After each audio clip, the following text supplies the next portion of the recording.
Well, last week, a group of asylum seekers camped out on the street outside a hotel in central London. They slept rough for 2 nights and were refusing to stay in their free, taxpayer-funded accommodation because it wasn't nice enough. They were happy with the food, though, which is good, isn't it? And they also said that they have Wi-Fi, which is actually more than I've got at home at the moment. So do these asylum seekers have the right to complain, or should they be grateful for what they've given? Should we go as far as deporting people if they refuse the accommodation that they are given? Joining me now is human rights lawyer Shoaib Khan and also Nile Gardiner, who's the director of the Margaret Thatcher Centre for Freedom. Niall, thank you very much. I'll start with you. Do you think that we should be deporting people if they refuse perfectly good accommodation? Well, thanks, Patrick, for having me on the show today. I think it's absolutely outrageous that you have asylum seekers who are complaining about their accommodation. If this kind of accommodation is good enough for British citizens, or is good enough for the military, why on earth are asylum seekers complaining? They should be incredibly grateful for the accommodation they have been offered in the United Kingdom. I think it sends an appalling message when you have asylum seekers protesting about their accommodation here, when many British citizens, of course, live in conditions that are far more cramped and difficult. So I do think there's a fundamental lack of gratitude here. And the reality is, of course, that many of those who are claiming asylum in the United Kingdom shouldn't be in the country in the first place as well. We need to see far tighter border controls in place, and illegal migrants should be definitely deported. And I think that there has to be very careful scrutiny of all of these asylum claims. And clearly, I think many of those claiming asylum should not be in the country in the first place, and those individuals should be deported. OK. Shoaib, I'll just put it to you that those people who are lounging on the street outside a perfectly serviceable asylum seeker hotel are not actually asylum seekers. They've travelled across 2 continents. They're not particularly happy anywhere they go. If they're not happy here, then we should offer them the chance to return home. Well, no, of course not. I mean, obviously, we're conflating lots of different issues there.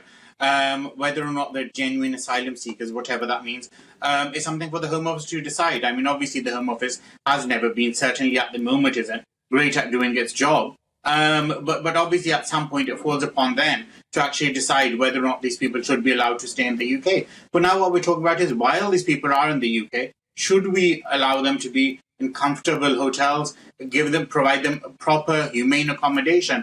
For instance, it's not just them or, the usual lefty loonies complaining about this, but for instance, I think it was the head of Westminster Council who said firstly they weren't actually consulted when these people were accommodated in hotels there, but the head of the council in fact admitted that it's insufficient, inadequate accommodation. So I think we need to take those concerns seriously. What doesn't look good and what doesn't reflect well on the government is these people on the footpath having to sit on the street because their hotel rooms are not good enough for them to be staying in. Can I just put to you, Shoaib, something, just literally a cursory look online. It's called the Comfort Inn, and it's got a rating of 4.5 stars out of 5 from the many thousands of people who have stayed in there.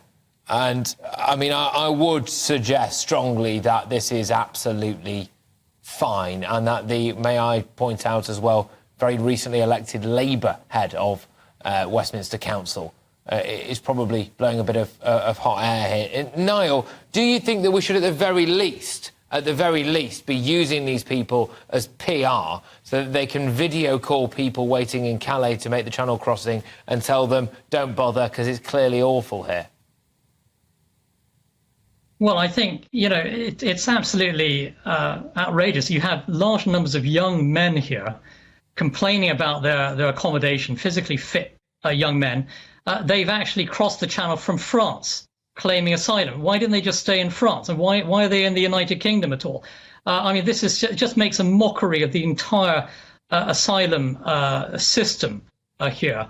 And the British government should not be paying £6 million a day to house illegal migrants in the UK. I mean, it's absolutely outrageous. It's an affront to the British taxpayer. It's an insult, I think, to the British people here.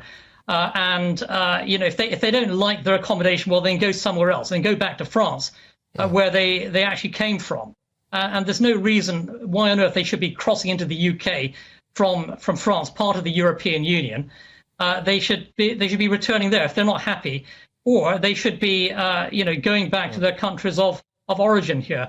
And I do think that the government has to end this practice of paying vast sums of taxpayers' money to fund illegal migrants in the UK. It is just basically an insult, I think, to the British taxpayer, the British people, should not be tolerated. Look, Shoaib, if the people here feel as though it's against their human rights to stay for free in a hotel in central London with food that is clean and that has Wi-Fi, then would we not be doing them a favour for their human rights to send them on a plane to Rwanda?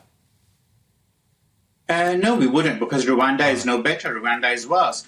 Would we be saying the same thing about Ukrainian asylum seekers? I mean, why are we accommodating But the Ukrainian asylum seekers aren't kicking off, are they? Because they're fleeing war. Now, that's a really interesting point. Actually, see, that's a really fascinating point, isn't it, actually? Because a lot of the Ukrainian asylum seekers and refugees appear to be very happy because they are fleeing war. And the vast majority of them, Shoaib, are women and children, aren't they? Unlike the fully grown fighting because we sent flights to bring them over. Because we brought them over on planes. And everyone's always moaning about and complaining, pointing out the fact that most of the channel crossers and small boats, people crossing on small boats, are men. So what, do we actually prefer it to be women and children? Do we want women and children risking their lives? It would feel... So, I mean, I just really understand the logic there. Of course it's men. I'll tell you the logic. I'll explain it to you. I'll explain it to you. People would find it a lot more easy to accept and tolerate women and children coming over because they naturally would appear to be more vulnerable than some of the young men who wander over on a daily basis. It appears more believable that women and children would be in more need of urgent asylum than someone who looks like a 30-year-old bodybuilder. It might be more believable, but I think it's definitely the right decision these families make. Okay, let the men go over.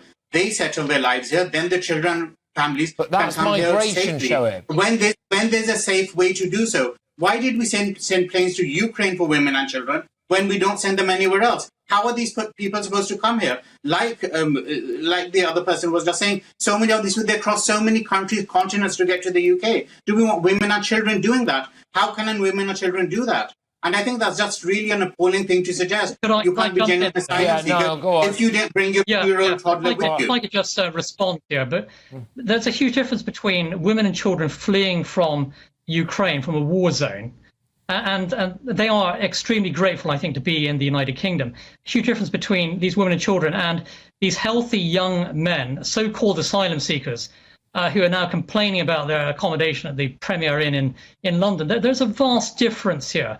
And I think that this should be clearly acknowledged by all sides here. And these protests by asylum seekers who've come from France, after all, this is just absolutely unacceptable. It shows tremendous lack of gratitude to the British people.